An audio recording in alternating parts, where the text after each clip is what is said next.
Sekolah Menengah Kebangsaan Abdul Rahman Talib atau nama ringkasnya SMAT merupakan sebuah sekolah menengah kebangsaan yang terletak di Jalan Alor Akar. Bermula sebagai salah sebuah sekolah aliran Melayu antara yang terawal di Malaysia, Sekolah Menengah Kebangsaan Abdul Rahman Talib ini terus gah dalam melahirkan modal insan yang berpengetahuan, berkemahiran tinggi, kreatif, inovatif dan berdaya saing. Di awal pembukaannya, bersama kira-kira 280 pelajar perintis dan 20 orang guru, Sekolah Menengah Kebangsaan Abdul Rahman Talib diterajui oleh Encik Zulkifli bin Muhammad Hashim sebagai pengetua pertama. Berdasarkan sejarah penubuhan awal, Sekolah Menengah Kebangsaan Abdul Rahman Talib diasaskan pada 12 Januari 1964 sempena nama Menteri Pelajaran Malaysia yang kedua, iaitu Dr. Abdul Rahman Talib.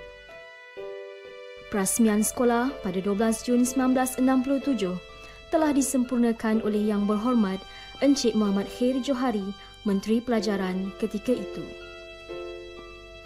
Menjelang tahun 1972, SMAT dibahagikan kepada dua buah sekolah berasingan iaitu SMAT 1 dan SMAT 2.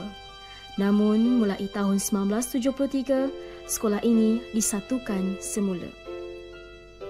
Pada 11 Oktober 1980, SMAT sekali lagi berubah wajah dengan penambahan bangunan baru iaitu Blok B dan Blok C bagi menyediakan suasana pembelajaran yang lebih kondusif. Majlis perasmian tersebut telah disempurnakan oleh Kebawah Duli Yang Maha Mulia, Pemangku Sultan Pahang iaitu Tengku Abdullah Ibni Sultan Haji Ahmad Shah Al-Musta'in Billah. Bagi melahirkan pelajar yang lebih inovatif, menjelang tahun 1981, SMAT kemudiannya membuka kelas rancangan khas RK bagi tingkatan 1. Mulai tahun 1999, SMAT telah dianugerahkan sebagai Sekolah Bestari dan seterusnya terpilih sebagai Sekolah Kluster Kecemerlangan pada 30 Mac 2007.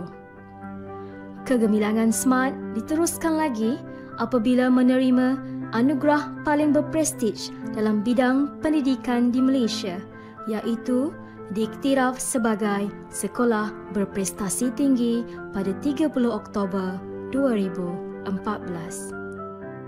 SMAT sentiasa fokus dengan misinya, iaitu melaksanakan pendidikan yang holistik untuk melahirkan insan terbilang melalui permuafakatan bestari selaras dengan visi SMAT, pendidikan cemerlang, modal insan terbilang serta berpegang pada cogan kata ilmu, ihsan, bestari dan moto SMAT, mantap berkualiti.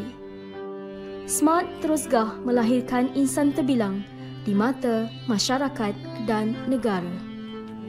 Kini, SMAT terus dikenali bukan sahaja di negeri Pahang, malah seluruh Malaysia kerana modal insan yang dilahirkan begitu membanggakan. Buktinya, pelbagai lapisan tokoh yang cemerlang dan terbilang dilahirkan termasuk pemimpin, usahawan, pendidik, pegawai kerajaan dan swasta.